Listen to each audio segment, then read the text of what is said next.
Hi friends, நான் உங்கள் கீர்த்தி சகா. எல்லோரும் சந்தோஷமாக இருக்கீங்களா?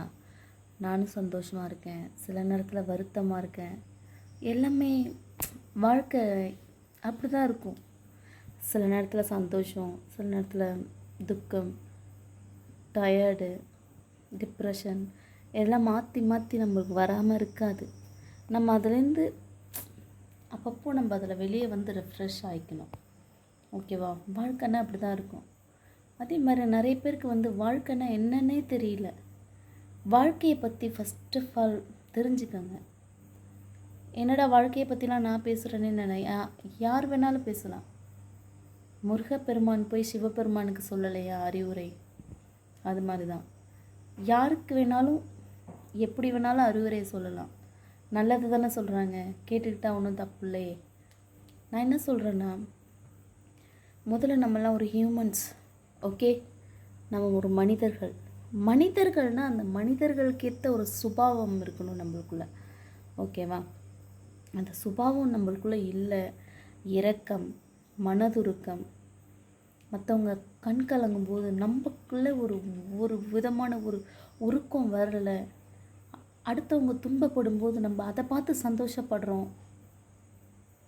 ஒருத்தவங்க ஒரு 10 பேர், ஒரு 100 பேர் வேலை செய்கிற இடத்துல ஒருத்தவங்களை தனிமைப்படுத்தி வைக்கிறது, அதேமாரி அவங்கள டார்கெட் பண்ணுறது, அவங்கள ஒரு கார்னர் பண்ணுறது, அவங்கள மூலையில் உட்கார வைக்கிறது, இது பொதுவாக நடக்குது. இது வீட்டுக்குள்ளேயும் நடக்குது, ஒரு ஹாஸ்டலில் நடக்குது, ஒரு காலேஜில் நடக்குது, ஒரு ஸ்கூலில் நடக்குது. 10 பேர் எங்கெங்கே இருக்காங்களோ அங்கே ஒருத்தவங்க ஒதுக்கப்படுறாங்க.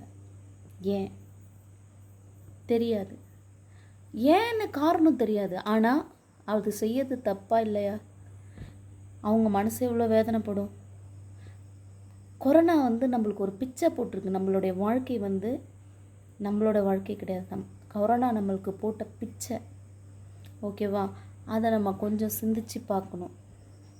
நான் ஏன் இதை திருப்ப திருப்ப சொல்கிறேன்னா, கொரோனாவில் தனிமைப்படுத்தப்பட்டு ஒவ்வொருத்தவங்க யார் கூடயாவது பேச மாட்டோமா, யார் கூடயாவது பழக மாட்டோமா, யாராச்சும் நம்மளை சாப்பிட கேட்க மாட்டாங்களா, நம்மளுக்கு கொடுக்க மாட்டாங்க, ஏங்கி தவிச்சுமே. ஏன் இன்றைக்கி அந்த இது இல்லை? ஏன் இல்லை? நம்மளுக்குள்ள அந்த ஒரு ஒற்றுமை இல்லை. ஏன் ஒரு அன்பு இல்லை, ஒரு பாசம் இல்லை, ஒரு நேசம் இல்லாத போயிடுச்சு. போகும்போது ஏதாவது வாரிக்கிட்டு போகிறோமா? இங்கே இருக்க வீடு வாசல், கம்பெனி, தோட்டம், துறவு, வீடு ஒன்றும் இல்லை. எல்லாத்தையும் அப்படியே விட்டுட்டு அப்படியே போக வேண்டியதான் மேலே. இதை புரிஞ்சிக்காதவங்க தான் இப்படிப்பட்ட ஒரு மனநிலையில் இருப்பாங்க. நான் உங்களுக்கு என்ன சொல்கிறேன்னா, தயவு செய்து எல்லாருக்கும் பொதுவாக இருங்க, நல்ல பிள்ளையாக வளருங்க. உங்கள் அம்மா அப்பாவுக்கு கெட்ட பேர் வாங்கி கொடுக்காதீங்க. அடுத்தவங்கள நல்லவங்களுக்கு நல்லது செய்யுங்க, நல்லவங்களுக்கு கெட்டது செய்யாதீங்க. அது ரொம்ப பாவத்தை கொண்டு வரும் உங்களுக்கு. மனம் திரும்புங்க, மாறுங்க, மனிதனாக மாறுங்க.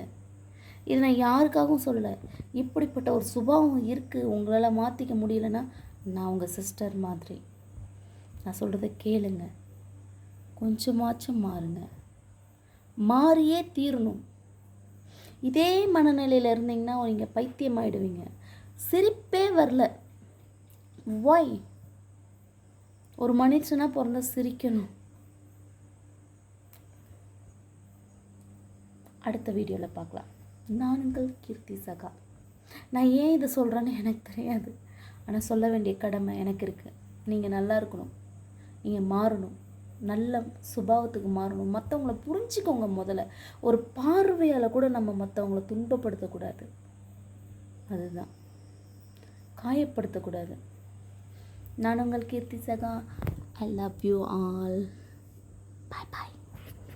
அடுத்த வீடியோவில் பார்க்கலாம்.